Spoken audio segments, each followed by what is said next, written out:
Leon Dragonia, once an orphan on Earth, found himself reincarnated into a fantasy world. As he opened his eyes, he was met with the sight of a quiet ceiling and the warm glow of candles, a stark contrast to the LED bulbs he was used to. It was clear that this world lagged behind Earth in terms of civilization.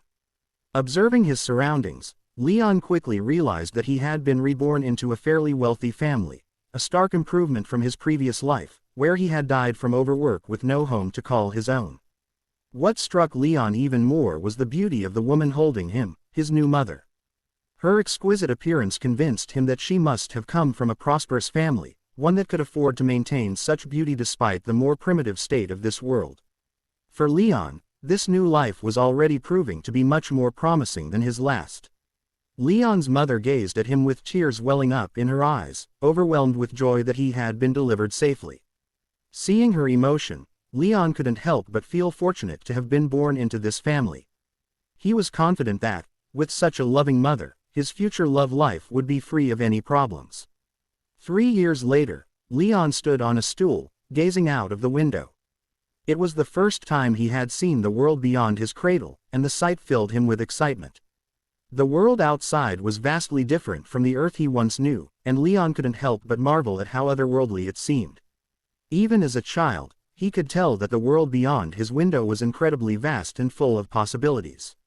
At that moment, Leon's maid entered the room and saw him standing dangerously on a small stool, looking out of the window. She immediately panicked, fearing he might fall and hurt himself. Rushing over, she quickly grabbed hold of Leon and gently scolded him, warning him not to do such dangerous things. Leon apologized sincerely. As time went on, Leon discovered that he was part of a prominent family, the Grand Duchy, renowned throughout the kingdom. Leon was the son of Grand Duke Dragonia in the Kingdom of Lionheart, a noble title that carried great prestige. By the time Leon turned 8, he had begun training in swordsmanship, preparing for his future role as a knight of the kingdom. The thought of becoming a fantasy knight, just like those he had read about on Earth, filled him with excitement. Leon gazed at his sword with excitement, thrilled by the thought that he would soon be able to wield sword chi and aura. His excitement only grew when he learned that his swordsmanship instructor would be none other than Sir Gothic, the Holy Knight, who had been dispatched from the palace to train him. Sir Gothic, upon meeting Leon, felt honored, believing it was the goddess's will that he had been chosen to teach the son of the kingdom's esteemed Grand Duke. With a respectful greeting, Sir Gothic expressed his pleasure in meeting Leon. In return, Leon politely asked Sir Gothic to take good care of him during his training. However, Leon had yet to realize that his path to becoming a swordsman would be far more challenging than he had imagined. Years later, at the age of 14, Leon was struggling through his grueling training, dragging a massive rock behind him. He muttered complaints under his breath, thinking that Sir Gothic's training was so intense it bordered on child abuse. Leon couldn't help but wonder if holy knights were actually monsters disguised as humans. Through this harsh regimen, he began to understand that becoming a holy knight required immense determination, hard work, and unwavering dedication. Just then, Sir Gothic called out, informing Leon that he had one more lap to go before completing his training for the day. Every day, Leon had to complete various training quests. To become a knight of the kingdom, he needed to gain experience, earn honor, and ultimately be chosen by the Holy Grail to drink the holy water. Additionally, as the son of the Grand Duke Dragonia, Leon had to master all the knowledge and responsibilities required of a future Grand Duke. During one intense training session, Sir Gothic swung his sword at Leon, reminding him to always keep his focus on his opponent and never lose concentration during a fight. Exhausted, Leon collapsed to the ground, drained from the relentless training. He couldn't help but think, despite his lack of religious belief, that if there truly was a God, he desperately wished to be saved, as he could no longer endure the grueling regimen. 16 years later, on a stormy night, Leon could be seen walking through a dense jungle on his way to one of the kingdom's territories. He had spent years traveling the world, seeking acknowledgement from the goddess. Leon was determined to complete his quest, knowing that only by doing so could he achieve his dream of becoming a holy knight. To earn this honor, he needed the goddess's approval, which required him to continue building his fame and performing good deeds. Only then would she eventually appear before him to grant her blessing. Despite his efforts, having gained significant fame and completed numerous good deeds, the goddess had yet to reveal herself to Leon. This weighed heavily on his mind, filling him with concern that he might never fulfill his ambition of becoming a holy knight. As Leon walked through the forest, he heard desperate cries for help. Rushing toward the source of the commotion, he discovered a small territory surrounded by a horde of orcish monsters. One soldier reported to his captain that there were too many orcs to handle, and everyone feared it was the end of their lives. The soldiers, facing their final moments, prayed fervently to their goddess for protection. In that dire moment, Leon arrived and swung his sword with precision, slaying an orc with a single strike. Furious at the audacity of the orcs to invade the kingdom's territory, he shouted at them, his voice echoing with rage. Determined to protect the land, Leon charged forward and dispatched every orc with skillful strikes, clearing the area of the invaders. At the age of 20, Leon finally stood before the goddess he had spent years seeking. Overwhelmed with disbelief, he found himself in the presence of the deity worshipped by all. The goddess addressed him directly, calling out, "Leon Dragonia, son of Wulfric Dragonia. I will give you a quest to prove your honor and faith." Leon accepted the goddess's challenge, determined to fulfill her demands. After years of relentless battles and unwavering dedication, he successfully completed the quest. At last, Leon was honored with the title of Holy Knight. After becoming a Holy Knight, Leon dedicated himself to a relentless campaign against monsters. Each day, he fought and vanquished orcs, tore apart goblins, and dismantled evil cults. His prowess and dedication eventually earned him the rank of War Knight, granting him the authority to assemble and command other knights. From that moment on, Leon continued his crusade, slaying countless monsters and leading his forces with determination. He personally exterminated 700,000 orcs, including women and children, and took great pride in his achievements. 35 years later, the living saint and demigod, Argon Majesty Lionheart, passed away while battling an archdemon summoned by the Empire. The demons, a new and formidable threat, had begun to wreak havoc, adding to the already persistent problem of orcs. This turmoil highlighted the critical need for mankind to remain devoted to the gods and live faithfully. In the midst of this chaos, the kingdom faced the urgent task of electing a successor to King Lionheart, who had died with honor. At this crucial moment, the goddess appeared before Leon, calling his name and declaring that it was time for him to step up as the symbol of honor and faith for the kingdom. Leon accepted the goddess's call, fully aware of the honor and the burden that came with it. Determined to support his people and the knights who had stood by him, he embraced the position. The goddess bestowed upon him a sacred treasure known as the Lion Heart, which Leon implanted within his own body as a symbol of his commitment to protect the Holy Grail. Thus, Leon ascended to become the Grand Duke Dragonia and the king of the Lionheart Kingdom, fulfilling his role as both a guardian and a leader. 80 years later, the kingdom had endured a chaotic period marked by 3 great wars with orcs. A hunchbacked goblin had evolved into an archdemon, wreaking havoc on the realm. Additionally, the Empire had created further complications by experimenting with dangerous technologies and breaking away from the gods, aligning themselves with a northern cult. Leon understood that these troubles stemmed from the Empire's defiance and their decision to reject divine authority. Reflecting on the chaos, he believed that such rebellion was the result of granting human rights to those unworthy even of being slaves. Determined to address these threats decisively, Leon instructed one of his men to assemble all the knights. He was resolved to eliminate all his enemies through conquest, believing that this was the only way to restore peace and order to his kingdom. Years later, the Empire finally crossed the line when the Emperor, along with 3 million citizens from the capital, committed mass suicide and summoned the Lord of Chaos to bring about the world's destruction. In response, Leon gathered the knights and took up the holy sword, still smeared with the grease of orcs he had slain the previous year. With it, he fought the summoned monster with all his might. At 121 years old, Leon continued to wage an unending war. Despite his best efforts, the world remained in turmoil, defying his wishes for peace. Even with all the holiness he could muster from the continent, he was unable to eradicate the evil completely, resulting in the loss of countless innocent lives. As he fought, Leon reflected on the goddess and wondered how her people were enduring such relentless fear and suffering due to the interminable war. Leon prayed to the goddess, describing the dire situation unfolding before him. He spoke of women consoling their crying children and swallowing their tears, youths desperately were trying to revive the dying flames of resistance, and knights struggling to plant seeds of hope in a blood-soaked wasteland.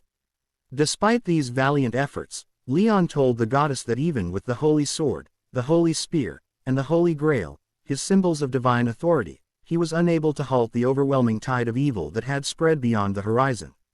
Leon confessed that the burden was too great for him to bear alone. Although his men fought alongside him, their efforts were insufficient to end the relentless war. He begs and requests the goddess for guidance on how to address this seemingly troubling predicament. The goddess answered Leon's prayers, assuring him that she would be with him until the very end, no matter what happened. Upon hearing this, Leon turned to his troops and commanded them to look ahead. He asked if they could hear the sound of the villains across the land, the very ones who had stolen from them and killed their families and comrades.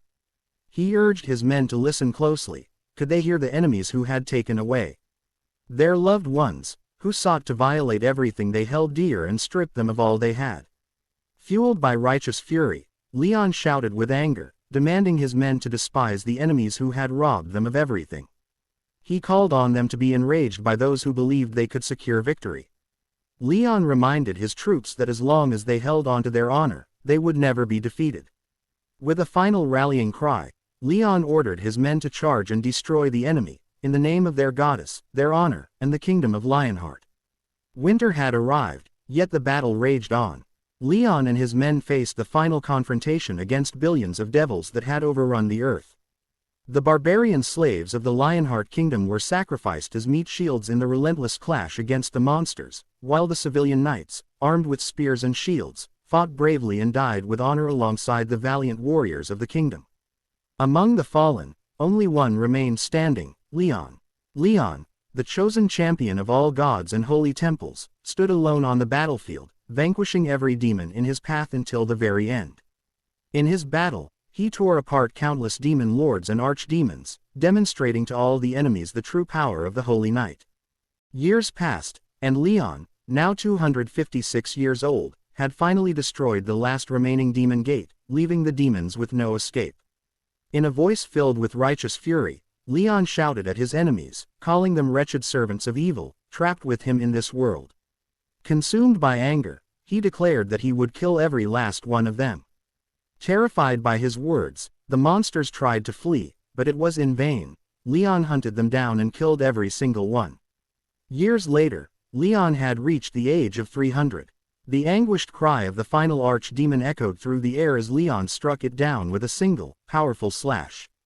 As the demon fell, a crowd gathered around, their whispers filled with awe and wonder at the sight. They marveled at the mysterious warrior who had defeated an archdemon so effortlessly. Sensing their confusion, Leon spoke to them, urging them to rise, for now was not the time to fall but to stand and fight with courage. One among the crowd stepped forward and asked who he was. Standing tall, his body uncovered and bearing the scars of countless battles, Leon turned to them and declared, "I am King Lionheart, Knight of the Glorious Order, and the chosen agent of the Holy Temple. My name is Leon Dragonia Lionheart." Everyone was stunned at the sight of Leon. Just then, a screen appeared before them, displaying a message. Leon had vanquished all the demons, leaving none behind. However, as Leon fought those final battles, he realized that he was no longer in the world where he had been reincarnated. Instead, he had returned to the world he once called home, planet Earth. After 300 long years, this was Leon's first encounter with Earthlings once more. On Earth, an unidentified magical gate suddenly appeared in the heart of Seoul. Its rank was unidentifiable, causing concern among experts. The Korean Hunter Association, along with the World Hunter Association, urgently requested the nation's largest guilds to participate in a raid on the gate. However, these requests were denied due to the unknown difficulty of the gate, leaving its danger level a mystery. In the end, the government ordered the Korean Hunter Association to enter the gate first, effectively sending them on a perilous mission. Upon entering, one of the association's members, Han Hari, was stunned by what she saw: a naked man standing with a sword in hand, surrounded by the lifeless bodies of thousands of slain monsters. Back in the present, Han Hari, an associate manager of the Korean Hunter Association, was still processing the events that had occurred inside the gate she had entered. Her thoughts were interrupted when her head manager, Kim Jin-soo, called out to her. Noticing how tired she looked, he handed her a cup of coffee.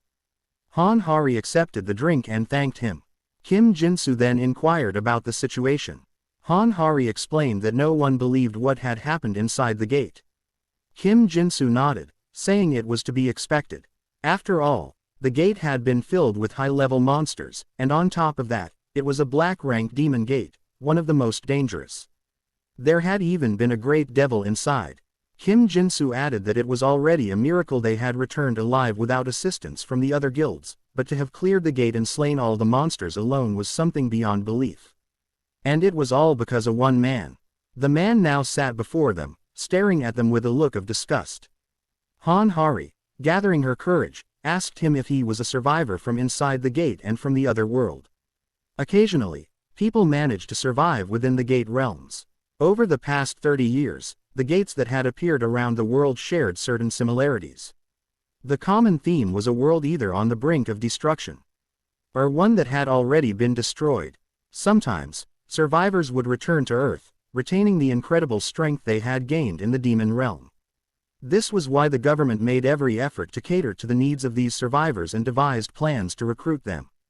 Back in the present, Han Hari was explaining to Kim that they needed to recruit the man sitting before them, as he possessed incredible strength. Kim agreed with her and added that even an A-rank hunter would have to risk their life to fight a high-ranking demon, yet the man in front of them had killed the great devil with a single attack. The monsters that even the most skilled S-rank hunters feared were slain by this man in a single strike, and not only that, he had completely overpowered them. Kim then expressed his concern about the significant cultural differences between them and the man. He thought to himself that the way the man spoke suggested he might be some form of royalty or nobility. Han Hari reassured Kim, saying she could sense from the man's voice that he was a genuinely good person. However, little did she know that this assumption might not be accurate. Inside the interrogation room, the man's furious shout shattered the reinforced glass, sending fragments flying. Everyone present was stunned, as the glass had been designed to withstand even the force of monsters but had been effortlessly broken by the man's voice. Kim turned to Han Hari and asked if she still believed the man was a good person. Doubt began to creep into Han Hari's mind as she questioned whether her initial impression had been accurate.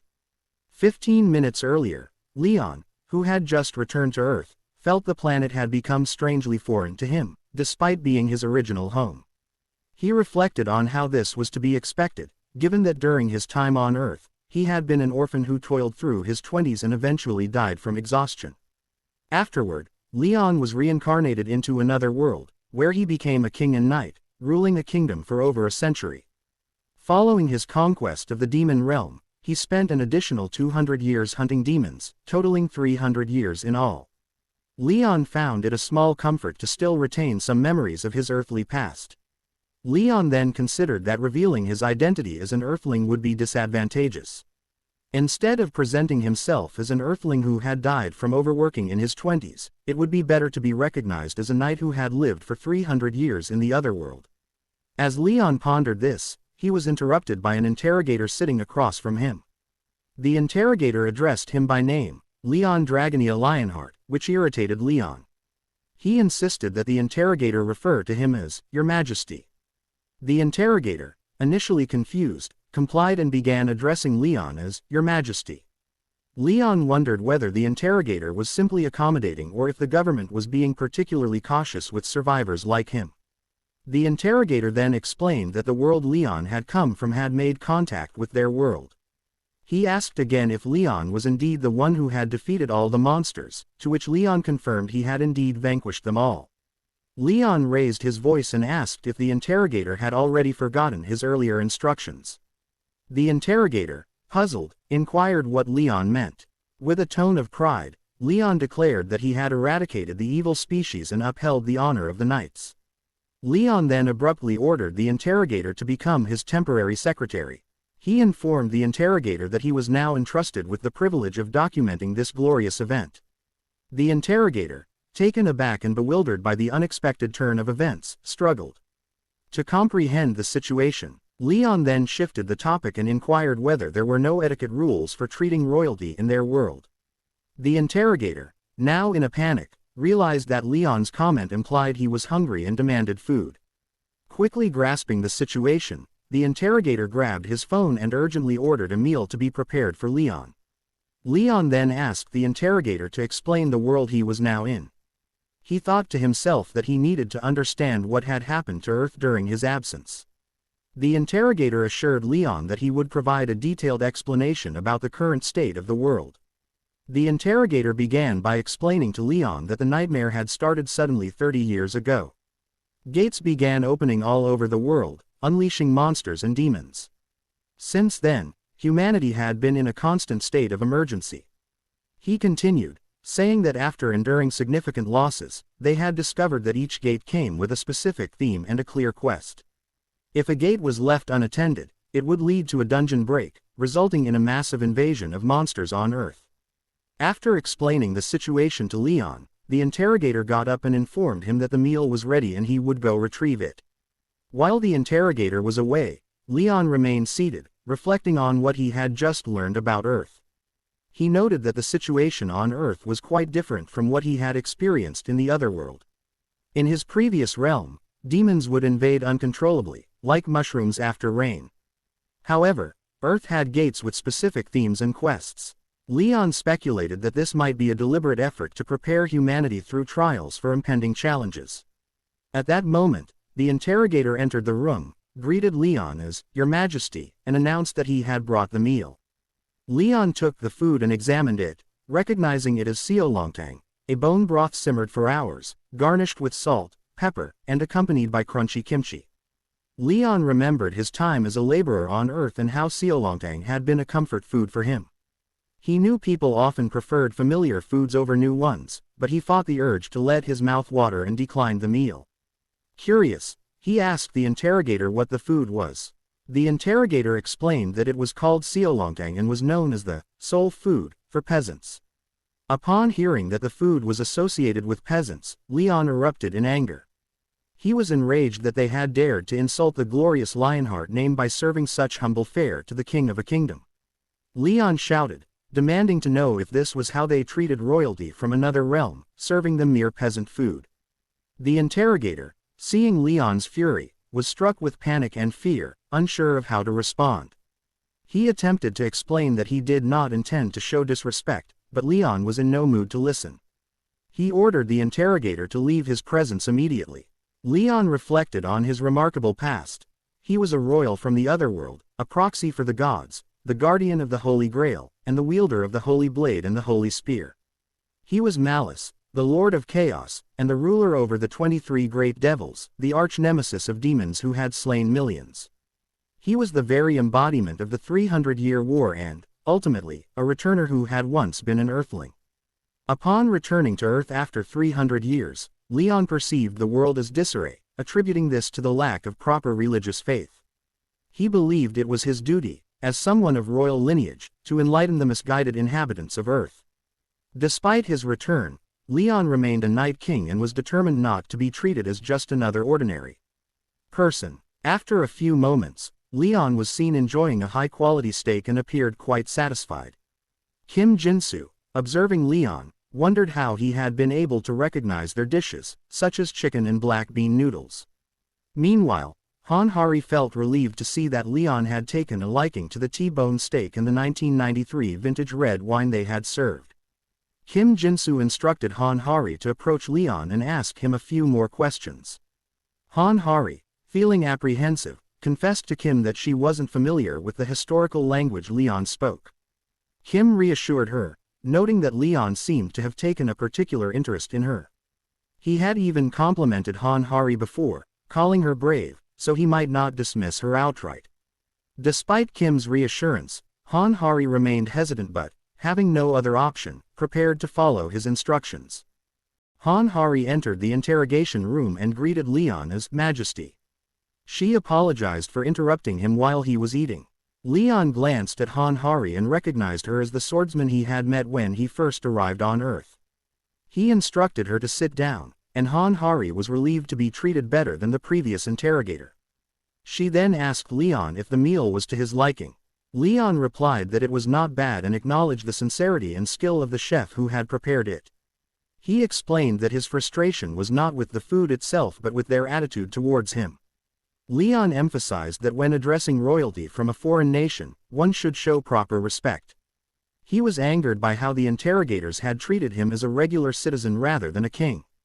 Han Hari, panic-stricken, apologized for her lack of knowledge and for the disrespect shown by herself and her colleagues. Leon reassured her that it was fine now. He then asked Han Hari for her name again, as he hadn't fully caught it before. Han Hari introduced herself once more. Leon informed Han Hari that he was aware of the situation on Earth, including the appearance of demons. Han Hari confirmed this. Her primary mission was to recruit Leon into the Hunter Association. Even if he did not join the association, it was crucial to persuade him to align with their country. Everyone was counting on Han Hari to make this happen. Han Hari then told Leon that, with his royal permission, the South Korean government would provide him with protection and support from that point forward.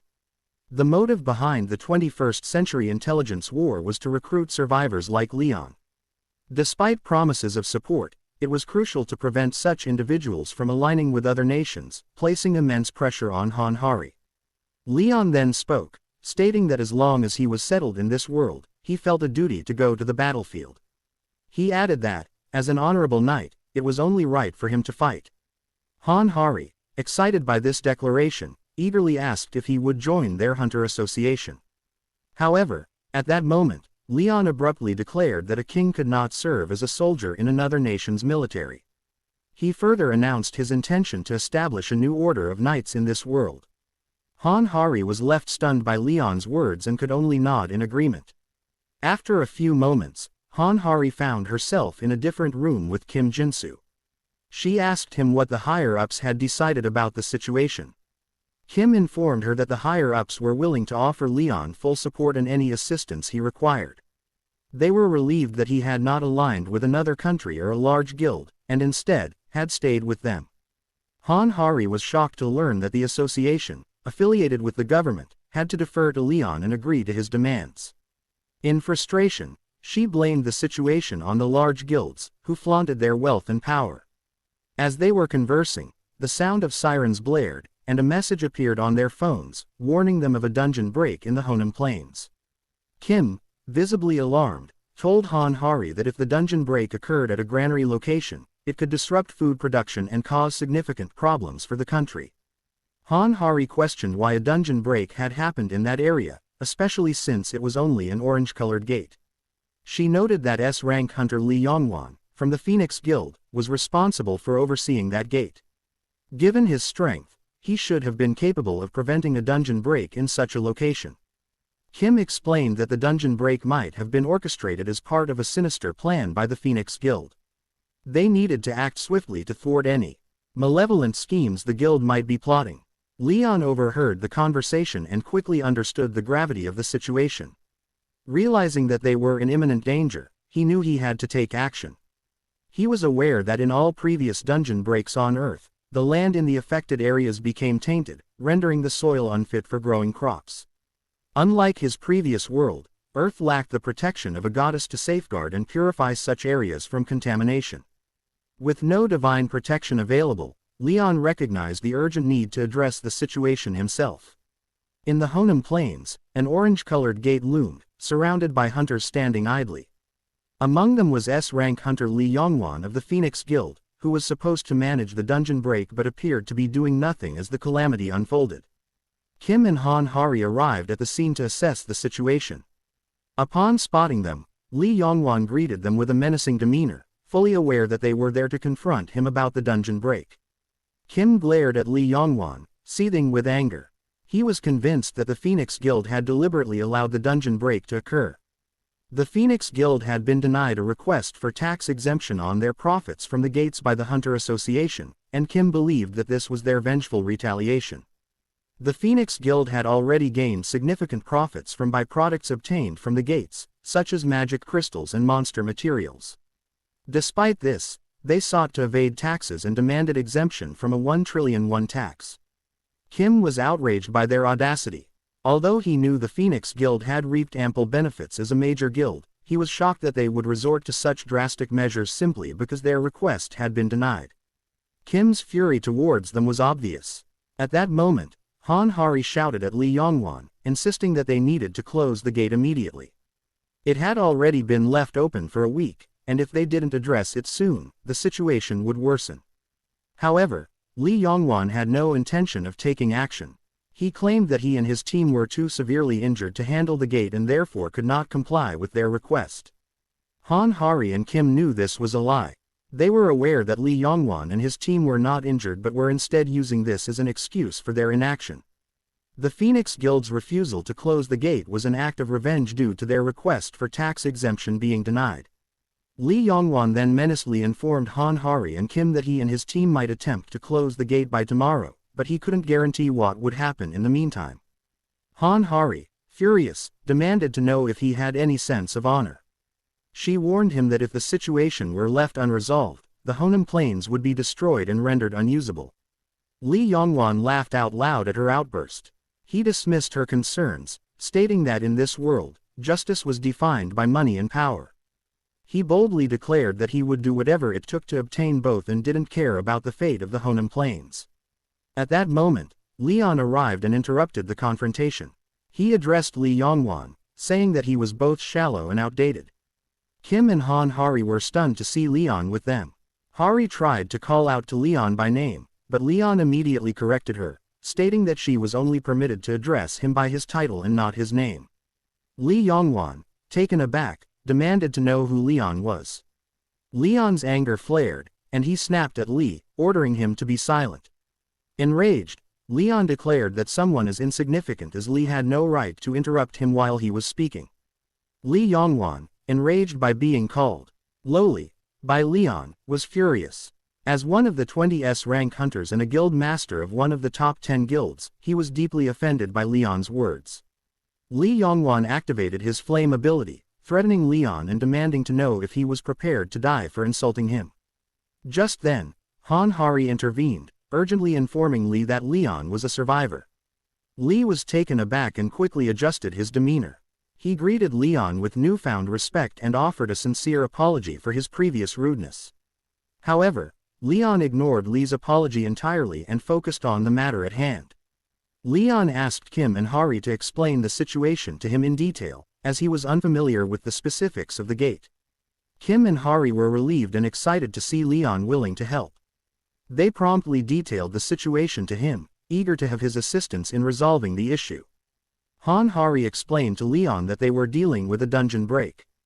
During such an event, a massive influx of demonic energy emerges and taints the land, rendering the soil infertile and preventing crops from growing. She emphasized that the Honan Plains was a crucial granary, and if it were to be contaminated, it would severely impact the nation's food supply, making the situation extremely critical. Hari continued, noting that the spreading demonic energy was already affecting the ground.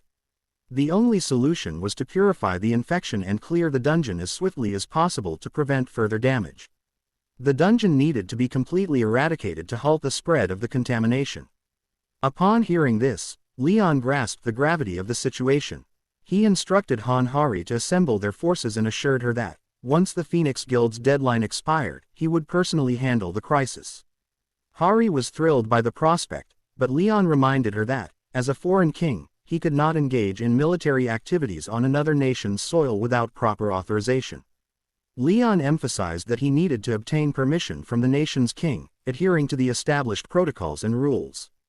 He stated that he could not consider himself an honorable knight if he ignored the laws of the land. He urged Hari to follow the process and inform the king of the situation immediately.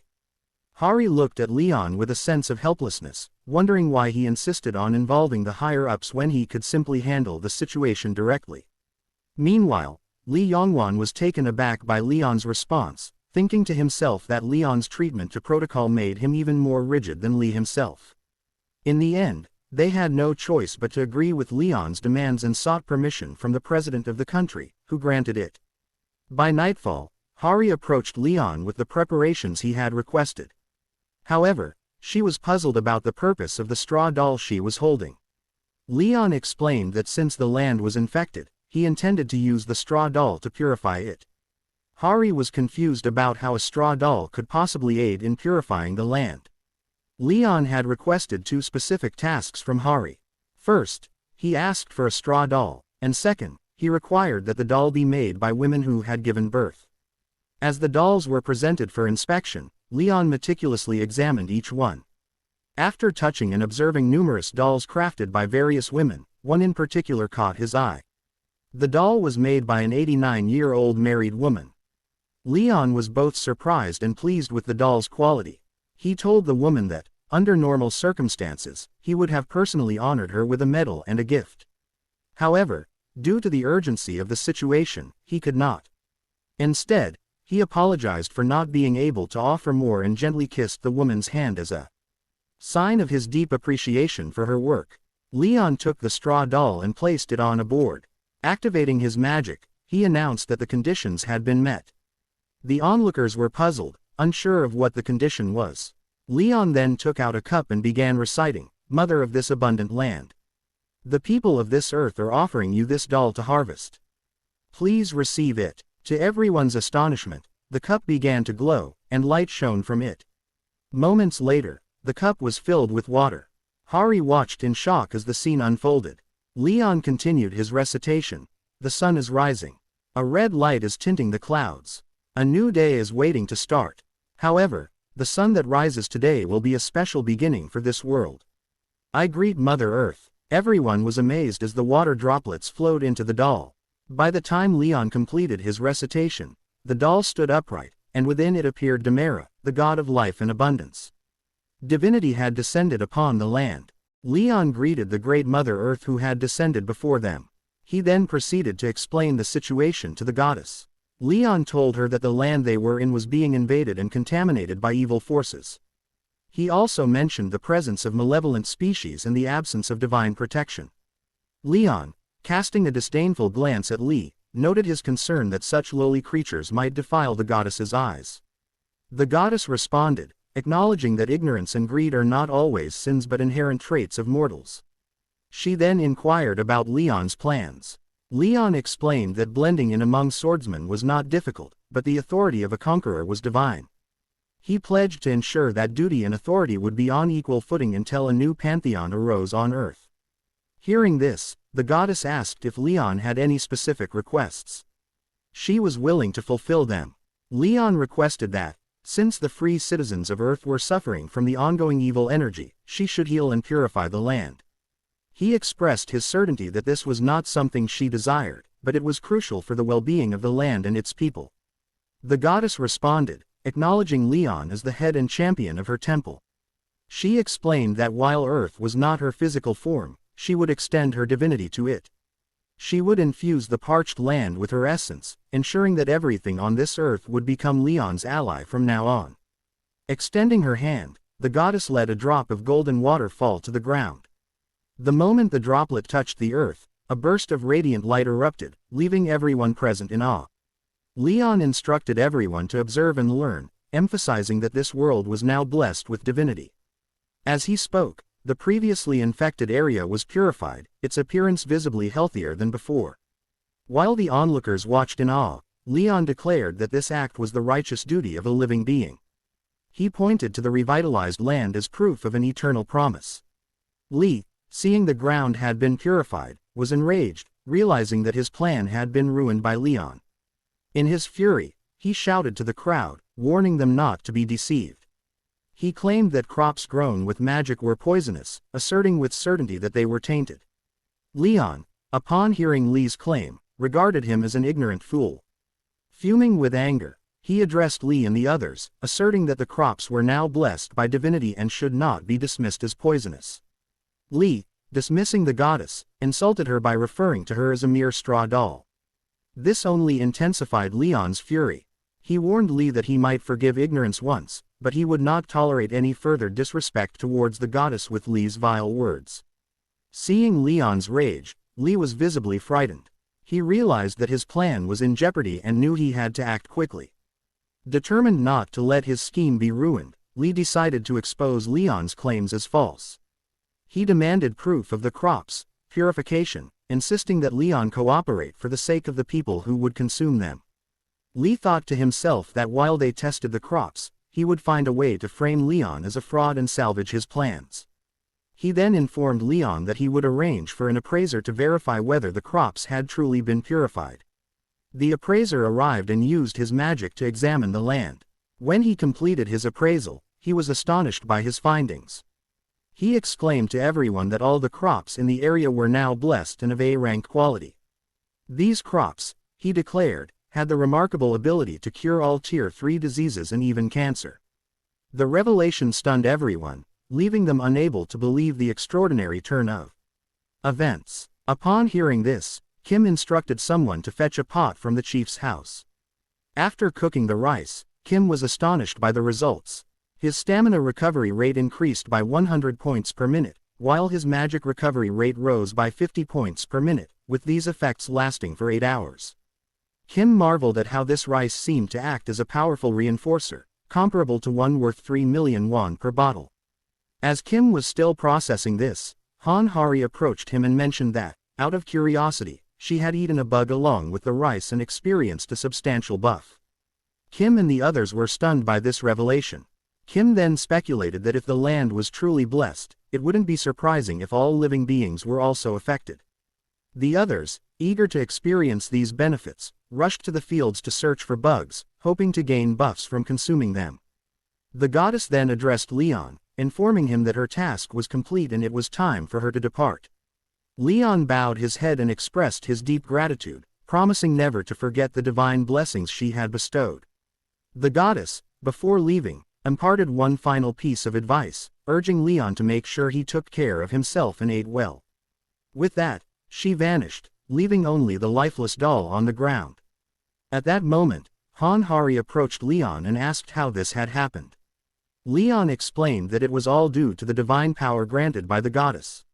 He then inquired if there were no gods in this world, to which Hari replied that she was unsure and did not know. Leon remarked that a truly proper life and world are established with divine power, and Earthlings should remember that. Shifting the topic, Leon told everyone that now that they were all satisfied, it was time to enter the gate. One of Lee's companions approached him, expressing concern that if they left the situation unresolved, their plan would be jeopardized. Lee, seething with anger, questioned where Leon had come from. He thought to himself that, if it weren't for Leon, the government would have had no choice but to heed their request. Lee wished that Leon had perished at the gate, as his presence was now causing Lee significant problems. At that moment, Lee had a sudden idea that could resolve his situation and deal with Leon simultaneously. When one of his companions noticed Lee's intense focus and asked what was wrong, Lee told him not to worry. Lee then inquired whether the gate had been fully raided.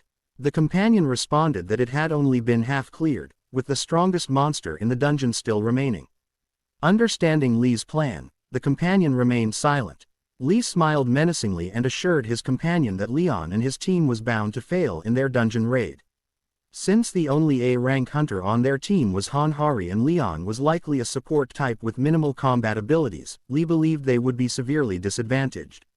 He added that the monster inside the gate was formidable and could not be defeated through ordinary means, guaranteeing that Leon and his team would meet their end. Leon and his team had entered through the gate. Everyone was on high alert, except for Leon, who remained remarkably calm. As they explored the dungeon, Leon discovered that the gate would only close if they either defeated the final boss or completed the quest. This revelation excited Leon, as he was excited on the idea of dueling the boss one-on-one. Hari, however, was concerned. She knew that their usual strategy was to gang up on the boss to secure a victory, but here was Leon, eager to face the challenge alone. Leon surveyed his surroundings, noticing numerous human corpses scattered about. Although the dungeon had been mostly cleared, there were still plenty of monsters lurking within. Hari explained to Leon that this was typical of most dungeons. She went on to say that, while the number of monsters usually decreased as they were defeated, there were exceptions. In dungeons with skeletons, zombies, or even demons in special cases, as long as the boss monster remained alive, the enemies would continue to respawn infinitely. Leon found it intriguing that the monsters would only vanish once the boss was defeated. Leon quickly grasped the situation and mentioned to Hari that the dungeon they were in might be one of those special dungeons where monsters respawn as long as the boss is alive. Hari nodded in agreement. Just then, a notice appeared before them, announcing that the commander knight, Dullahan, was advancing with his troops. They were now under a time limit. They had 3 hours to conquer the dungeon and defeat Commander Knight Dullahan, or everyone inside the dungeon would perish. At that moment, everyone felt an overwhelming pressure surrounding them. Kim cursed at Lee for not warning them about the situation beforehand. Just then, the Commander Knight, Dullahan, appeared with his army of soldiers before Leon and his team. Everyone except Leon was terrified at the sight of Dullahan and his troops. Kim quickly took charge, instructing the lower-ranked members of the team to focus on distributing potions to the higher-ranked fighters while battling the monsters. He ordered those with sniping skills to prioritize taking out the long-range enemies and directed those using shields to prevent the monsters from advancing. The entire group was now locked in an intense battle against the monsters. Despite being just Dullahan's minions, Kim realized the monsters were still formidable, as they were from an orange gate, indicating a high level of difficulty. However, he also knew that they weren't too much for a B-rank tank like Jin to handle. At that moment, the skeletons activated an advanced skill and unleashed it on Kim and his team. Kim was stunned that mere skeletons could use such powerful abilities, but he managed to block their attacks with the help of his equipment and armor. Just then, the Dullahan launched a devastating attack on Kim. Though Kim tried to block it, the force was overwhelming, sending him crashing into the wall and inflicting significant damage. Seeing what had happened to Kim, Hari called out his name in concern. One of her companions suggested that they should call in the reserve forces to assist Kim and his team. Hari considered this, but instead, she turned to Leon, thinking of asking him for help. When she spoke to Leon, requesting his assistance, he refused. Leon responded that a king should never lower himself to participate in such a minor battle. He urged them to find ways to build their own honor while fighting the monsters. Leon then added that he was surprised Hari would even consider asking him to waste his powers on damned bones and weak monsters, saying it would be disrespectful to the goddess if he were to use his strength on such insignificant foes. Hari was shocked by Leon's response, but she quickly realized that he had no interest in fighting any of the monsters except for the Dullahan. Understanding that Leon wouldn't help, she decided to take matters into her own hands. She announced to everyone that she would handle the Dullahan herself and instructed the others to support Section Chief Kim and their allies. With fierce determination, Hari launched herself at the Dullahan, delivering a powerful blow. However, the Dullahan easily blocked her attack. As Hari strategized on how to separate the Dullahan from the crowd, the Dullahan suddenly threw its head at her as a distraction and followed up with a powerful strike that sent her hurtling backward. Although Hari managed to block the attack, it still caused significant damage to her body. As the Dullahan prepared to strike Hari again, she desperately launched a powerful attack. She hoped it would land, but the Dullahan easily blocked her strike once more. Despair began to set in, and Hari found herself at a loss, unsure of what to do next. As she lay on the ground, the Dullahan moved in to finish her off. Just then, Leon intervened, interrupting the Dullahan and causing it to halt its attack. Leon clapped his hands and apologized to the Dullahan, admitting that he had initially dismissed it as just another undead. However, after witnessing the fight, he realized that the Dullahan was a formidable knight. Leon then proudly announced his name to the Dullahan, declaring that he, Leon, King of the Lion Heart, was granting the Dullahan the honor of fighting him. Leon continued, stating that there was no need for more of his troops to be injured, and proposed that they settle the conflict with a noble duel between the two knights, Leon and the Dullahan. Hari, Kim, and the rest of the team were shocked to hear Leon challenge the Dullahan to a one-on-one battle. The Dullahan's troops halted their attacks upon hearing Leon's words. Leon then approached the Dullahan, summoning his sword from his space magic, and told the Dullahan that it could lower its neck. He understood that the Dullahan fought with dual swords, and Leon insisted that it wouldn't be a fair fight if the Dullahan only used one. Hari, concerned for Leon, warned him that the Dullahan wouldn't die unless it was beheaded. But Leon dismissed her concern, telling Hari that it wasn't important. Hari was stunned by Leon's response, wondering how he planned to defeat the Dullahan without beheading it. Leon then reassured her, saying that what truly determined the victor wasn't physical death, but a knight's honor. Leon then focused his attention entirely on the Dullahan. With a show of respect, he announced his name and challenged the Dullahan to an honorable duel. As he did, the Dullahan launched a powerful attack at Leon, but Leon blocked it effortlessly. Immediately after, Leon placed his sword at the Dullahan's neck, indicating that the Dullahan would have been defeated if Leon had swung his sword. Leon counted aloud, once, signaling that he had bested the Dullahan in that exchange. The Dullahan, seeing this, retreated and launched another powerful attack. Once again, Leon blocked the strike with ease and placed his sword at the Dullahan's neck, counting, twice, to show he had defeated the Dullahan twice. Everyone was astonished at how easily Leon handled the dungeon boss, overpowering the Dullahan with apparent ease. However, Hari was the only one who fully grasped the significance of the battle and what had transpired. Hari observed that Leon skillfully adjusted the weight balance by tying in a sword guard the moment the Dullahan's attack met his blade. Additionally, Leon executed a cross-cut, a maneuver so daring that few would attempt it against the Dullahan unless they were exceptionally strong. Hari realized that Leon's superior strength was what allowed him to perform such feats. Leon then instructed the Dullahan to resume its stance, signaling that the fight was far from over. It had been a long time since the Dullahan had encountered a knight who treated him with the respect due a fellow warrior and properly requested a duel. As the Dullahan looked at Leon, he saw a figure with a straight posture and the seasoned gaze of a veteran who had faced countless battles.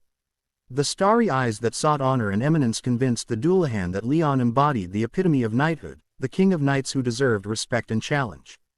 The Dullahan was determined to not use his necromantic powers and engage in a true knightly battle, honoring the traditions of combat that Leon represented.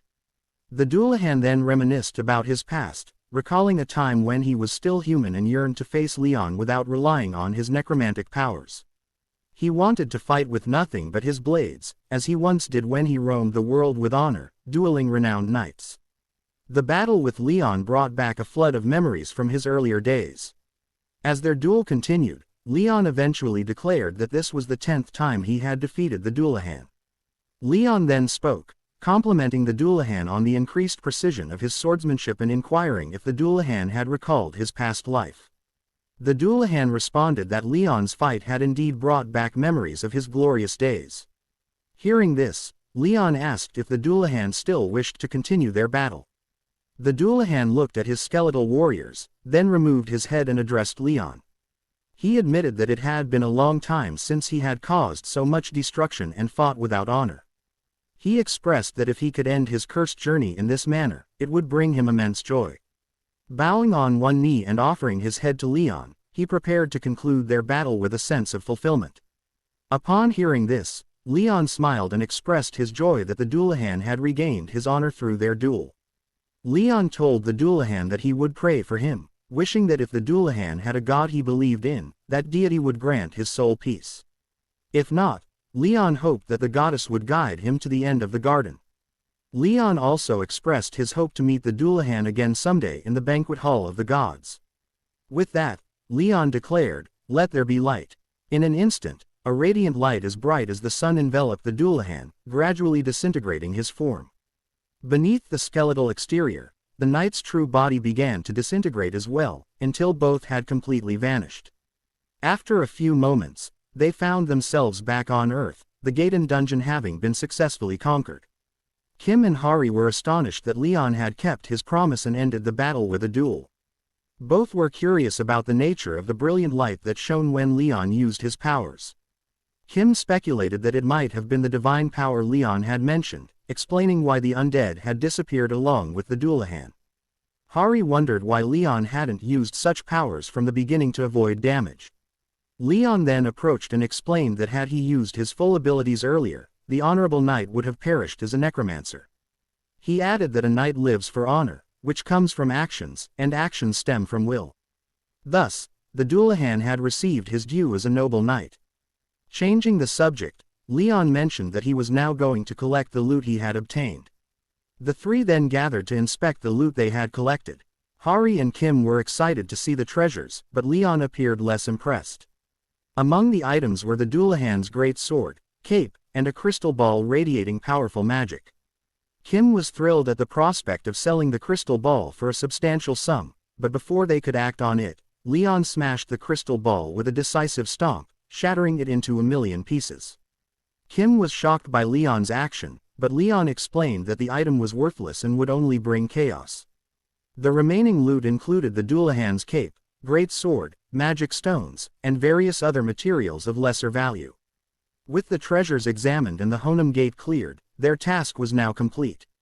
4 days after the dungeon was cleared, Hari was sighing and feeling exhausted, having been through a lot in that short time. She was seen delivering food to Leon, clearly worn out from the whirlwind of events. Despite it only being a few days since Leon had returned to Earth, so much had already happened, leaving Hari both physically and mentally drained. Hari recalled the time she had asked Leon to pay taxes on the materials and valuables he had obtained from the dungeon. Leon, upon hearing this, became enraged and declared that as a king, he was exempt from paying taxes. He insisted that a king should not have to count his coins and that such matters were not for those beneath him to discuss. Shocked by Leon's response, Hari found herself unable to contest his authority and reluctantly agreed with him. After that, Leon gained new followers dedicated to spreading divine power across the land. When his followers inquired about the tax rate for the crops blessed by Leon, he informed them that they would have to pay 19 trillion, which equated to 90% of their harvest. The followers were stunned by the exorbitant tax. One of them expressed concern that both the taxes and the cost of living were already burdensome, and a 90% tax on their crop yield would be highly problematic, leaving them with nothing from their harvest. At that moment, Leon interrupted the follower and reassured them that as devotees of the goddess, they need not worry about hunger or other basic needs. Leon's guild would take care of their welfare, cost of living, food, and more. Hari then added that, in addition to this, the blessed rice they were to manage was highly valuable, with each 80 kilograms of rice appraised at 1.5 billion won. The followers were astonished by the value of the rice. Realizing that even a mere 80 kilograms could be worth a substantial amount, they understood that despite the 90% tax on their harvest, they would still retain a significant portion for themselves. Overwhelmed with gratitude, the followers quickly began to worship Leon and the goddess for their blessing. After that, new problems arose. As Leon settled into his new house on Earth, he was enraged to find that the place lacked any artwork.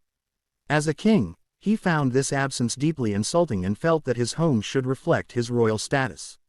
In a fit of fury, Leon demanded a luxurious bed, servants who would be on constant standby, and artwork that he could admire at any time.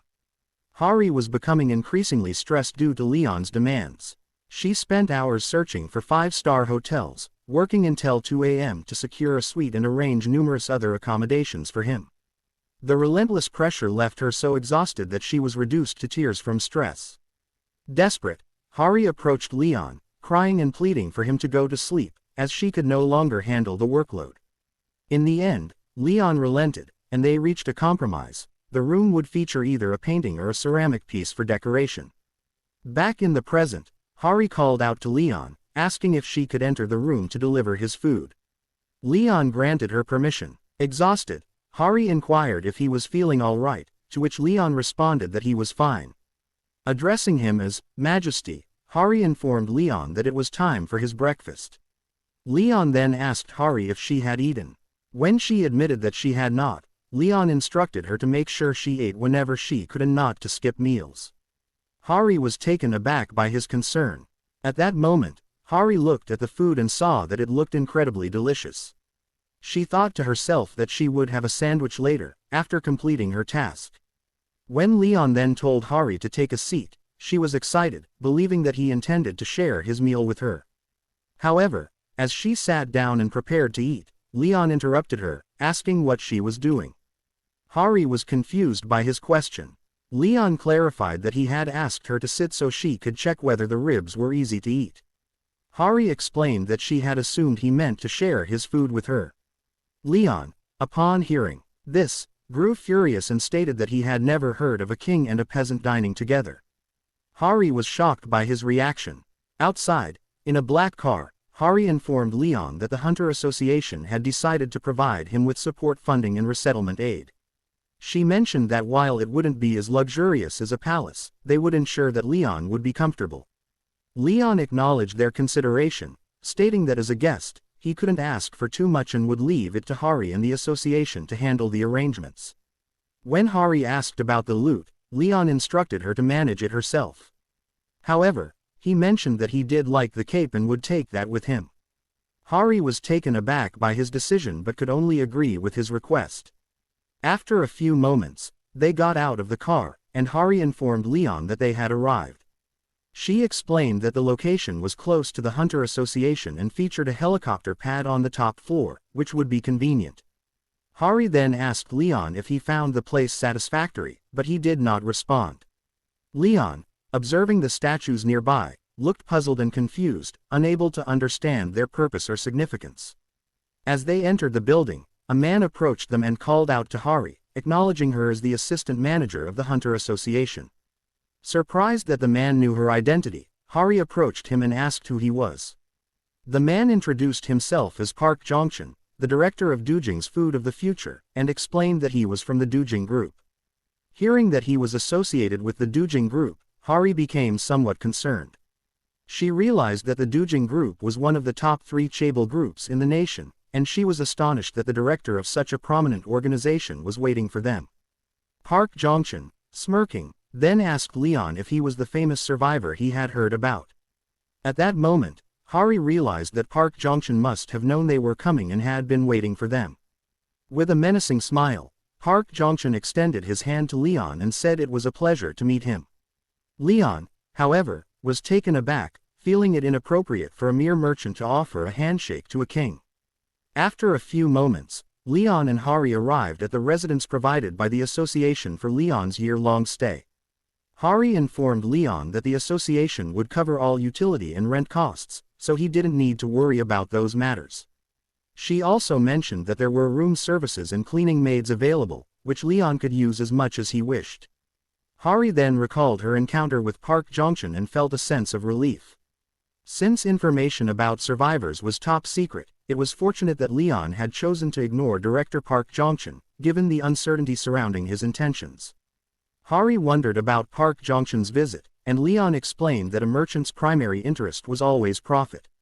Hari was puzzled by this explanation, but as she thought it over, she realized that Park Jongshin's visit was likely related to the blessed rice from the Honan Plains. Due to the urgency of the situation, the management of information regarding the blessed rice in the Honan Plains was not handled effectively. As a result, a streamer recorded the situation and uploaded it for the public to see. Despite the association's request to delete the video, Hari was shocked to find that the streamer had re-uploaded it. Park Jongshin, upon watching the video, was annoyed by Leon's actions. He asked one of his employees to confirm if the effects of the rice were real, and the employee confirmed that they were. Park Jongshin then inquired whether the blessed rice had been tested on humans and if its effectiveness was guaranteed. The employee was uncertain, but at that moment, Park Jongshin's assistant intervened. She explained that to obtain more detailed information about the rice, they would need to meet the owner of the rice field. She added that there were reports of a dying dog recovering suddenly and people with chronic inflammation and sinus infections feeling immediate relief after consuming the rice. The rice had cured various minor and major ailments throughout the village, though they did not have formal data from human testing. The effects were widely observed and effectively proven. Hearing this, Park Jongshin smiled menacingly, satisfied to know that the rice worked. Park Jongshin grew increasingly annoyed as he thought about Leon, particularly the fact that Leon had dismissed him as a mere merchant despite his position as the director of the Dujing Group. The assistant then reminded Park Jongshin that they needed to acquire the blessed rice, emphasizing its limitless power. Park Jongshin acknowledged this and resolved that he needed to meet Leon again. Angrily, Park Jongshin stood up, fuming over Leon's disrespectful behavior. He vowed to himself that Leon had made a grave mistake by crossing him and that he would not let Leon off easily. Park Jongshin believed that Leon, like other survivors, was deluded into thinking the world was perfect. Determined to prove them wrong, Park Jongshin planned to use culture shock to overpower survivors like Leon and demonstrate their misguided beliefs. Upon returning to Earth, Leon set 3 goals for himself. The first was to spread faith in divinity. While there were many gods and followers on Earth, the essential divine power that Leon sought was absent. Gods were meant to embody faith and bless the world, but instead, people were falling ill and lands were becoming contaminated. To harness true divine power, a new faith was necessary. Thus, it was crucial to inspire more people to believe in this new God. Leon's second goal was to reform the Knights Templar. In this world, no organization of fighters wielding divine power existed. If the guardian of the Holy Grail, the King of the Lion Heart, was considered a demigod, then the Knights Templar was akin to saints. As Knights of the God, they would use their divine power to bring terror to all evil. Leon's final goal was to eradicate the evil thriving on this land. To do so, he needed to recover divine power, raise the Knights Templar, and maintain balance and order within the Pantheon. Although he recognized that it might seem overly ambitious to establish the Knights Templar in such a place, Leon was determined to fulfill his duties no matter the challenges. At that moment, Hari called out to Leon, informing him that someone had officially requested a meeting. Leon responded that if they had followed the necessary procedures, there was no reason not to hear them out, so he allowed them to meet him. A few moments later, Park Jongshan and 2 of his men entered the room where Leon and Hari were. Leon regarded them with a neutral expression, showing no visible reaction. Park Jongshan, smiling awkwardly, thought to himself that for the sake of business, he could bow to Leon if it would benefit him. Park Jongshan then produced a large suitcase and informed Leon that he had brought a small gift for him, insisting that Leon accept it. Park Jongshan thought to himself that Leon would be astonished by what was inside the suitcase. He knew it contained a top-tier luxury item that someone like Leon, whom he considered uncultured, could never have imagined. Park Jongshan anticipated that once Leon experienced the contents, he would be hooked, and this would be the perfect moment for Park Jongshan to take advantage on the situation. He planned to use this opportunity to make Leon beg, with the intention of becoming Leon's manager. However, upon hearing Park Jongshan's offer, Leon simply remarked that since Park Jongshan had put so much effort into the gift, he would accept it. Park Jongshan was infuriated by Leon's indifferent attitude, feeling as though Leon was doing him a favor by accepting the gift. He then urged Leon to at least examine the gift, suggesting that he might find it to his liking. Leon then told Park Jongshan that he had no intention of explaining etiquette and instructed Hari to open the suitcase to satisfy Park Jongshan's request. Hari agreed and, upon opening the suitcase, was stunned by its contents. Park Jongshan smiled menacingly and began to speak, revealing that the suitcase contained the most elite weapons crafted by his group. He told Leon that he was free to choose any weapon he liked. Hari was astonished to see that all the weapons were of unique rank and had been crafted by artisans from the Dujing group. Park Jongshan added that he had heard Leon would be working as a hunter from now on, so these weapons would be of great assistance to him. Hari was stunned that Park Jongshan was offering the Dujing group's unique rank weapons, especially since these top-grade weapons were not available for purchase with money. She remembered only having seen such weapons in videos during her student days. At that moment, Leon spoke up, asking Park Jongshan where he was supposed to use these low-rank weapons. The room fell silent, with everyone shocked by Leon's dismissive remark about such prestigious weapons. Leon then remarked that all the weapons presented to him were considered low rank if they were not imbued with aura or holy blessings. Park Jongshan, puzzled by this, admitted he knew nothing about aura or holy blessings. Leon continued, suggesting that merchants often flaunt their items wherever they go. He dismissed the weapons as suitable only for killing chickens and cows, though he expressed his willingness to test them out despite their perceived lack of value. Leon then summoned his sword with magic. Upon seeing it, Park Jongshan's eyes gleamed with a menacing smile. He thought to himself that Leon had seriously underestimated the quality of Park Jongshan's sword. In his mind, Leon's old sword could never hope to compete with the superior craftsmanship of his own weapon. Park Jongshan then challenged Leon to see how his sword would handle against Park Jongshan's. He turned to Hari and asked if she would like to test one of his swords. Hari was unsure of what to do but looked at Leon, who nodded, signaling that she could use the swords brought by Park Jongshan. Hari selected one of the swords and was awestruck to find that the weapon she had admired was now in her hands. She could feel the immense power emanating from the sword and recognized it as one of the unique rank weapons. Hari asked Leon if she could truly use the sword, to which Leon responded that she didn't need permission to wield a toy sword. Park Jong-chun was annoyed by Leon's dismissal of his sword as merely a toy. Having received permission, Hari activated her magic and swung the sword with full force at Leon's old weapon. However, the sword she was wielding shattered into 2 pieces upon impact, unable to withstand the force. Everyone was stunned to see that Dawn, reputed to be the strongest sword in the world, had broken so easily against Leon's old sword. Observing this, Leon remarked that the swords given to him as gifts were even worse than he had anticipated and deemed the situation a waste of time. He then informed Park Jong-chun that he would be cutting the meeting short, with only 3 minutes remaining. Upon hearing this, Park Jong-chun panicked. He and his men bowed to Leon, requesting patent rights over the rice grains. Although Leon was initially annoyed by Park Jong-chun's request, the merchant quickly clarified that he was willing to pay for the patent rights. Park Jong-chun then mentioned that, according to their calculations, the blessed rice was valued at 180 billion won. He thought to himself that the rice was worth far more than that and couldn't possibly be valued so low, especially given its reputed ability to cure cancers. Park Jong-chun was planning to deceive Leon, believing that Leon would not know the true value of 180 billion won and would be shocked when he learned how much the rice was actually worth. Leon asked for confirmation that Park Jong-chun intended to purchase the rice with money, to which Park Jong-chun affirmed. Park Jong-chun smiled menacingly, believing that Leon had fallen for his scheme. Park Jong-chun then mentioned that they would need to sign a contract granting the Dujing Group exclusive rights to the rice. He suggested that they could discuss raising the price. However, before he could continue, he was abruptly interrupted by Leon's furious voice. Leon was infuriated by Park Jong-chun's attempt to purchase land blessed by divinity with money. Seeing Leon's anger, Park Jong-chun panicked and immediately dropped to his knees, apologizing for his mistake, claiming he was unaware of the offense he had caused. Leon scolded Park Jong-chun for his ignorance and lack of civility. He explained that the crops they were so eager to obtain were a gift from the goddess Damara, meant as a reward for the farmers who worked hard in the fields.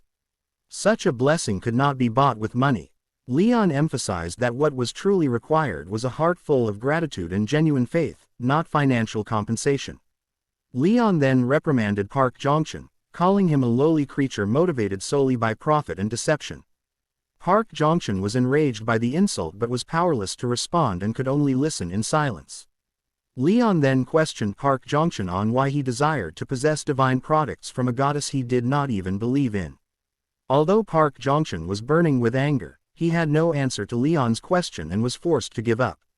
After a few moments, Hari asked Leon if it was wise to let Park Jong-chun go so easily.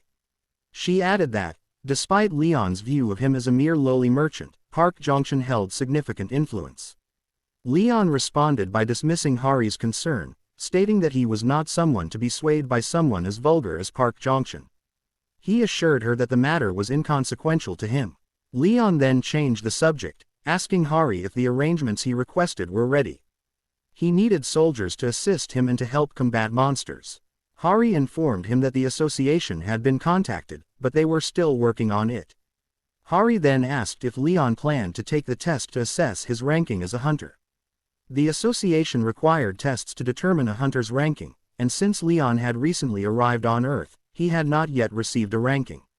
Leon became furious at the suggestion and declared that a king did not need to take such tests.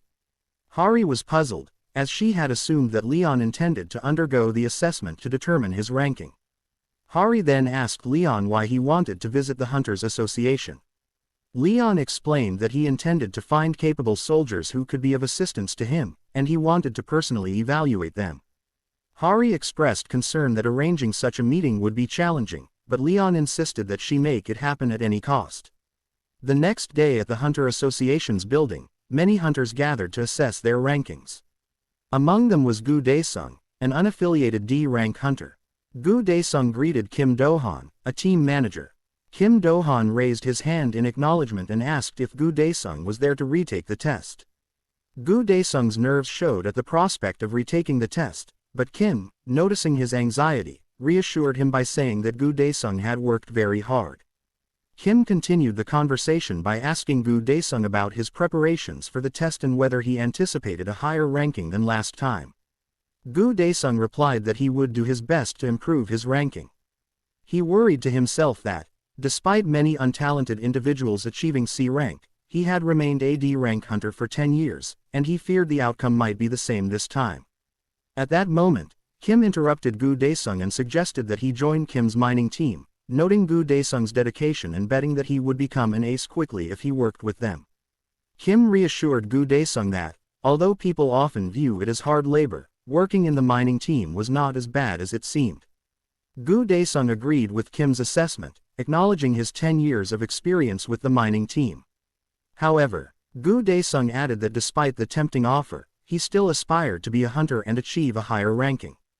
Gu Daesung thought to himself that while being a miner had its advantages, it only provided a modest income.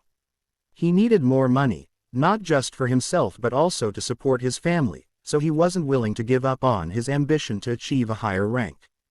Gu Daesung resolved that he needed to rise to at least a C rank to stop being a burden on his family and improve their financial situation. As the two were talking, Kim noticed a foreign-looking individual walking past them. Gu Daesung asked Kim if the person was European, but Kim replied that the individual appeared to be a foreign laborer. Upon closer inspection, Kim added that the man, who turned out to be Leon, seemed to belong to some royal family. Kim then approached Leon and greeted him, but Leon responded rudely, stating that a commoner had no right to speak to him casually. Kim and Gu Daesung were both stunned by Leon's rude comment. As Leon walked away, he cast a glance at Gu Daesung, who felt a shiver run through his entire body. Kim noticed Gu Daesung's reaction and asked him what was wrong, but Gu Daesung stood frozen and unable to respond.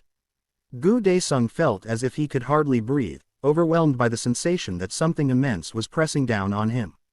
At that moment, an employee interrupted and called out to Gu Daesung, informing him that his interview would be conducted in room 2 and instructing him to go there. As Leon walked away, he reflected that, despite coming in search of strong individuals, he had yet to find anyone worthy of being his soldier.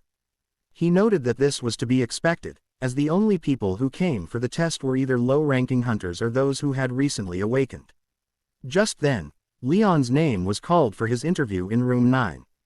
Upon hearing this, Leon proceeded to room 9, where he was greeted by the interviewers. Furious, Leon demanded that they address him as Majesty, rather than simply Leon. Although shocked, the interviewers complied with his request. The interviewer instructed Leon to place his hands on the measuring device so they could determine his rank, but Leon refused. Growing angry, Leon declared that a peasant had no right to test the honor of a king. The interviewer tried to clarify that it was not them who would be assessing Leon's power, but rather the device itself. However, Leon interrupted, insisting that a machine had no authority to measure his powers. He further proclaimed that only honorable knights and gods had the right to test him. The interviewer was taken aback by Leon's response and wondered why he was even there if he refused to allow any form of assessment. Leon, visibly angered, told them he had come to find useful soldiers but was disappointed to discover none were present, and even more so with the judge's incompetence. He declared that none of the candidates met his standards and demanded to know the location of the next test. One of the interviewers informed him that it was being held at the Soul Gate. Feeling somewhat satisfied with this information, Leon stated that real skills were demonstrated through consistent training in realistic situations. He decided to proceed to the Soul Gate to observe the next test. Meanwhile, the interviewer remained puzzled by the unusual situation. Moments later, all the test participants had gathered at the Soul Gate. Typically, gates that had been cleared were closed, but a few remained open for occasions like this, when people needed to take their tests. Gu Daesung thought to himself that this year's strength measurement was not significantly different from last year's. To achieve a better result, he needed to perform better in this test. As Gu Daesung looked back at the others taking the test with him, he noticed that 2 were newcomers. One was an elderly man over 60, and they were likely to be either D rank or C rank hunters. The last person was the foreign laborer Gu Daesung had seen earlier in the lobby. Gu Daesung thought to himself that, given Leon's presence, he too was probably a newcomer. Gu wondered if everything would be alright with such a group consisting mostly of novices and low-rank hunters. At that moment, everyone gathered together. One of the hunters suggested that they should introduce themselves before assessing their roles in dealing with the dungeon. Gu Daesung was the first to step forward. He introduced himself, stating that this was his 10th year as a hunter and that he specialized as a dealer. He also mentioned that he was primarily a warrior. The other hunters followed suit. One was named Shin Taehoon, who had just awakened this year and used a shield and spear as his weapons.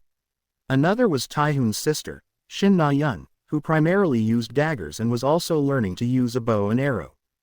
Gu Daesung felt a sense of worry upon hearing their introductions, as they were all beginners who had not yet settled on their primary weapons. Gu Daesung then asked the two siblings if they had ever attended a training center. The siblings proudly responded that they had spent 3 months at one. Gu Daesung confirmed that they were indeed absolute novices. He then turned to the old man and inquired about his profession. The old man introduced himself as O Gangtae and mentioned that he was in his 5th year as a hunter. O Gangtae added that he had recently resigned from his previous position and used a gauntlet as his main weapon. Gu Daesung thought to himself that, given O Gangtae's age and relatively short experience, combined with the limitations of a gauntlet compared to a sword or spear, it would be challenging for him to cover the same distance in combat. Gu Daesung then turned to the last person, Leon, and asked if he could speak and understand Korean. However, Leon's response was unexpected. He told Gu Daesung that he did not engage in combat and added that one should not use a sword meant for slaying dragons to kill chickens.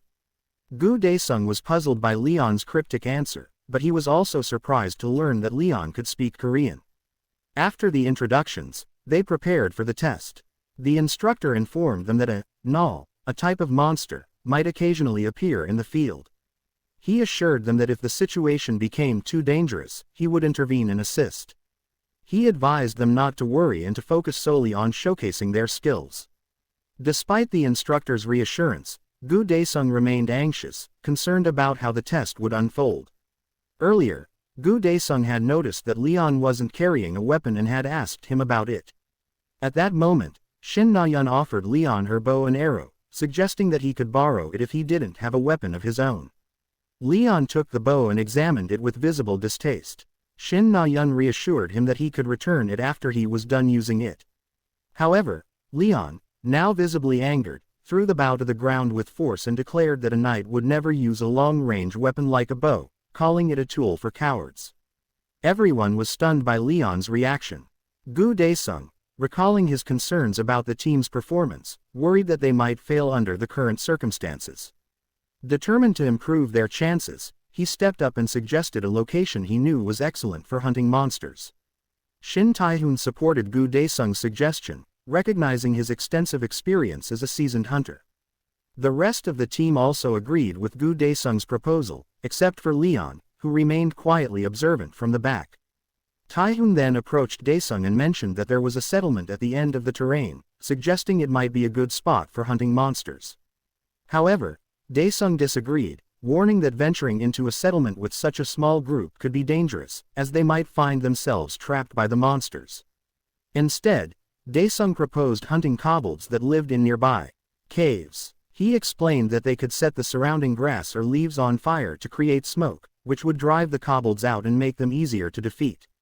Taehoon praised Daesung's strategy, acknowledging his experience, but Daesung downplayed the compliment, stating it was just a practical solution and not something to be overly proud of. Daesung recalled how he had once studied various tutorials and raiding methods, dreaming of the day he would enter a high-ranked gate. Unfortunately, the only gate he had ever been to was the Soul Gate. Fueled by renewed determination, Daesung resolved to secure a promotion this time, as he was exhausted from being a D-rank hunter for so long. As Daesung was lost in thought, Taehoon suddenly went into a panic. Noticing Taehoon's distress, Daesung looked ahead and saw a horde of kobolds emerging before them. Quickly assessing the situation, Daesung ordered Taehoon to block the kobolds' attacks with his shield, to which Taehoon immediately agreed.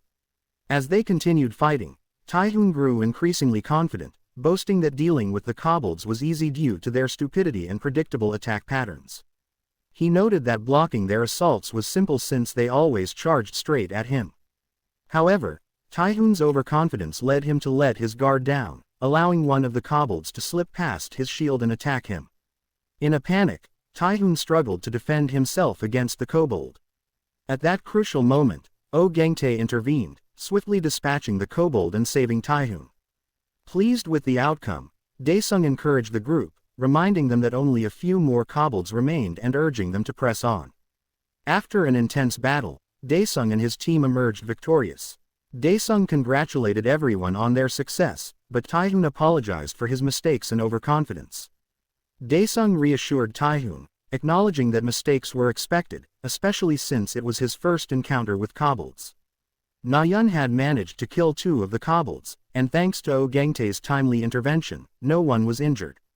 While Daesung had initially been worried about the team's performance, he realized that they were not as inept as he had feared.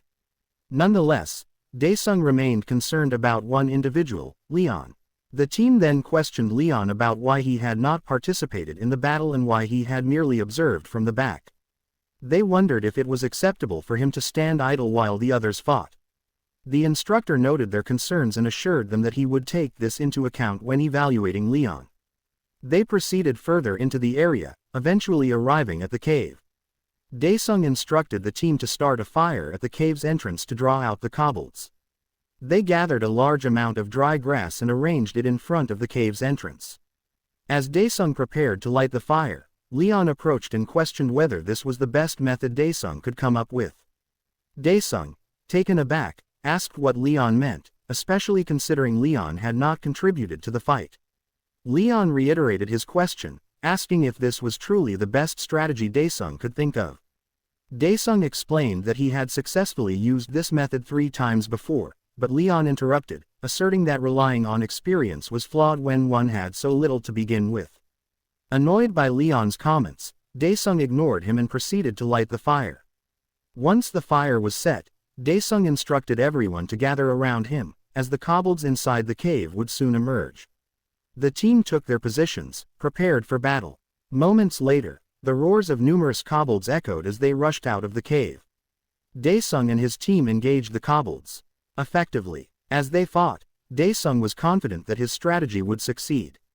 He shouted to his team that if they continued at their current pace, they would be able to eliminate all the kobolds.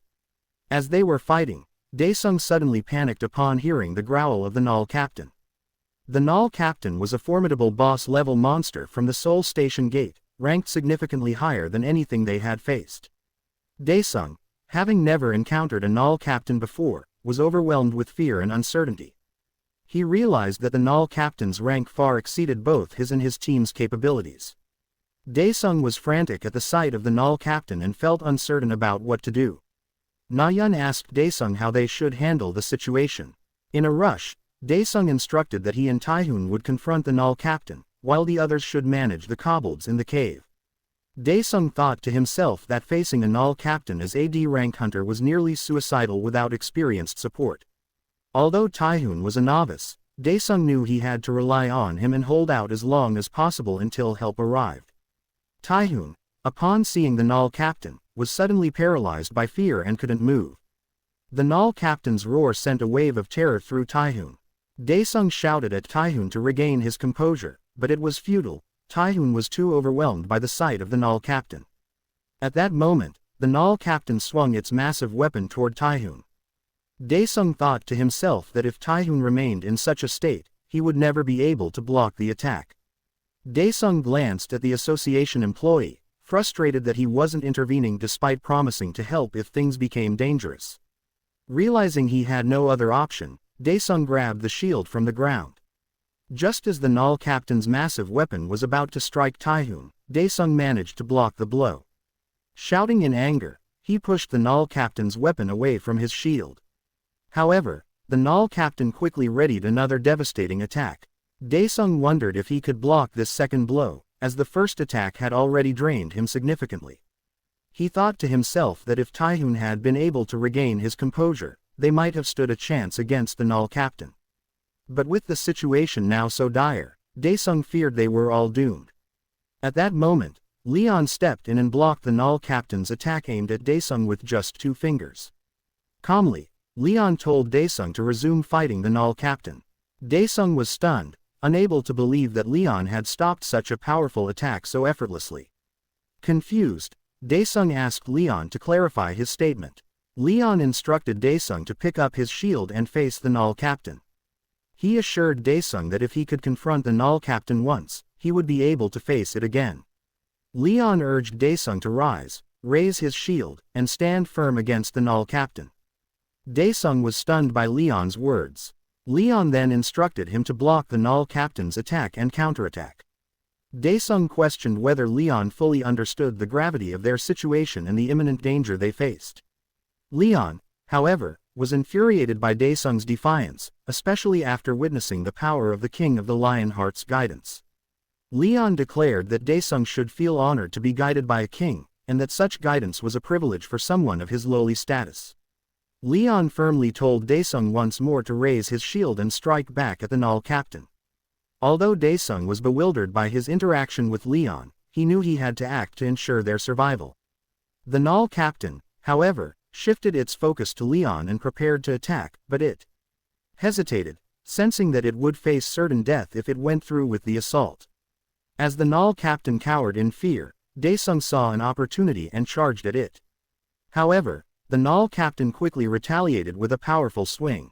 Daesung managed to block the blow, but the force was so great that it nearly caused him to drop his shield. At that moment, Leon shouted at Daesung, criticizing him for relying solely on brute strength and a shield while fighting the Null Captain. Leon then advised Daesung not to confront an opponent stronger than himself head-on. He instructed Daesung to deflect the Null Captain's attacks and search for an opening instead, emphasizing that simply defending would not win the battle. Leon reminded Daesung that the Null Captain was not a scarecrow but a living, adaptable creature, and urged Daesung to use his wits to find a strategy to overcome it. Despite Leon's guidance, Daesung remained overwhelmed and unsure of how to defeat the Null Captain. At that moment, Leon told Daesung not to let his potential go to waste and to maximize his abilities. He insisted that Daesung was capable of more than he was currently demonstrating. Daesung was taken aback by Leon's words. As a talentless D-rank hunter without any exclusive skills, Daesung had never believed he had any real potential. Yet, despite his skepticism, he resolved to prove himself differently this time and take on the Null Captain with renewed determination. As the Null Captain swung its weapon with full force towards Daesung, he summoned all his strength and managed to block the attack with surprising ease. Daesung was momentarily stunned by his own success. However, just as he was about to celebrate, the Null Captain delivered a devastating blow, and Daesung suddenly collapsed, losing consciousness. Leon was disappointed by Daesung's lack of potential and puzzled by his inability to see the bigger picture.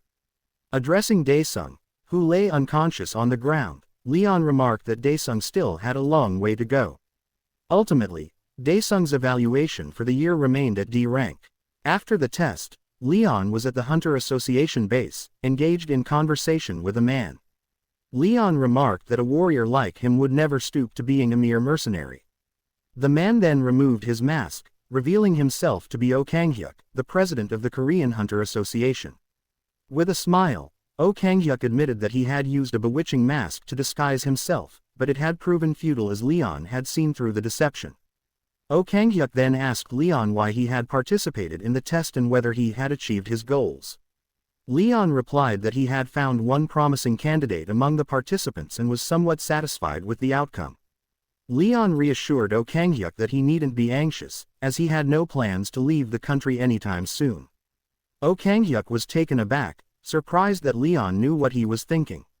He admitted that he was nervous because Leon's displayed powers were so extraordinary. Oh Kang-hyuk was particularly impressed with how easily Leon handled the Null Captain. Despite the dungeon being rated D rank, the boss monster was at least C rank, yet Leon dealt with it effortlessly. Oh Kang-hyuk marveled at how Leon treated a C rank monster as if it were a mere toy. Leon, however, added that the monster wasn't even worth being considered a toy for him. Oh Kang-hyuk then shifted the conversation and offered to assist Leon if he decided to start a guild. He explained that Leon might already know that fame was crucial for establishing an organization, and in the current era, there were limited ways to achieve such recognition. Oh Kang-hyuk then changed the subject and informed Leon about a gate in Cheongju that had turned red. Due to a failed raid, For a year now, no one had been able to either clear the gate or destroy it, nor retrieve the jewel of wisdom that was inside. The gate was guarded by a boss known as the Jagged Spinner. The Cheongju Sports Complex Gate, a mysterious red portal that no one had successfully cleared, was first attempted by the KKP Guild. As the team ventured inside, they were astonished to find a highly advanced civilization, far surpassing Earth in its development. One member was particularly impressed, remarking that it seemed like a gateway to the future. The guild master then instructed the team to revise their original strategy for raiding the dungeon, as they had not anticipated encountering such an advanced civilization. Everyone had assumed they would simply face a few powerful enemies upon entering. He then ordered the team to set up camp atop a tall building, ensuring they would have a clear advantage point over the entire area.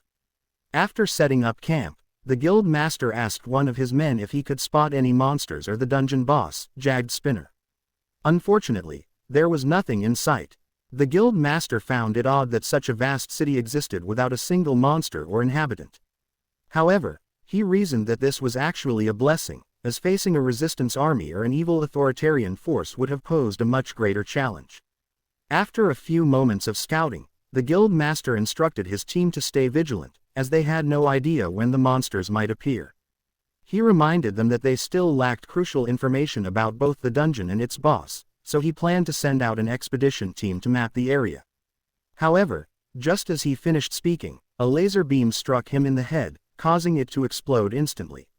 Everyone was paralyzed with shock, unsure how to react, but the onslaught continued as a barrage of shots rained down on them. They could do nothing but flee. The Vice Guild Master, stunned by the sudden attack, was at a loss. If the Guild Master, an A-rank hunter, had been killed instantly, then he and the rest of the lower-ranked team stood no chance against such a formidable enemy. Realizing this, the Vice Guild Master quickly ordered everyone to retreat, knowing they were hopelessly outmatched. He then instructed one of his teammates to move ahead and search for an exit. As she moved ahead, she discovered what appeared to be an exit. From a distance, she called out to the others, signaling that the exit was in her direction. However, as she approached it, she suddenly felt a tingling sensation throughout her body. By the time she realized what had happened, it was too late. Her body was sliced into pieces by nearly invisible wired traps spread throughout the city. The team was horrified, but powerless to help. The Vice Guild Master, shaken by the gruesome scene, quickly ordered everyone to cut through the wires if they had any hope of escaping. The Vice Guild Master wondered how long the monster had been watching them. Just as he was lost in thought, the creature launched another devastating attack, unleashing a massive explosion that wiped out nearly the entire team. When the smoke cleared, the Vice Guild Master was the sole survivor, though he had lost an arm in the blast. Filled with rage, he screamed at the monster, demanding it show itself. In that moment, the dungeon's boss, Jagged Spinner, finally revealed itself. Upon seeing the dungeon boss, the Vice Guild Master, consumed by rage, shouted furiously, demanding to know why it had killed his team. However, before he could finish his sentence, the boss, Jagged Spinner, swiftly sliced him into pieces. Of the 58 people who had entered the dungeon, not a single one made it out alive. After the first raid team's failure, many other guilds attempted to conquer the dungeon, but all met the same fate. As a result, the dungeon's difficulty level was officially elevated to Red, and all further attempts to raid it were indefinitely suspended. In the present day, two leaders from rival guilds were locked in a heated argument over who would claim the treasure hidden within the Red Gate. One was Wang Jiamchul, the guild master of Golden Lion, one of Korea's top 10 guilds, and an S-rank hunter. The other was Guild Taesung, an almost S-rank hunter and a prominent figure from the Magic Tower. However, sitting calmly amid the tension, sipping barley tea, was none other than Leon, with his assistant Hari quietly by his side. That's all for today. Thanks for watching.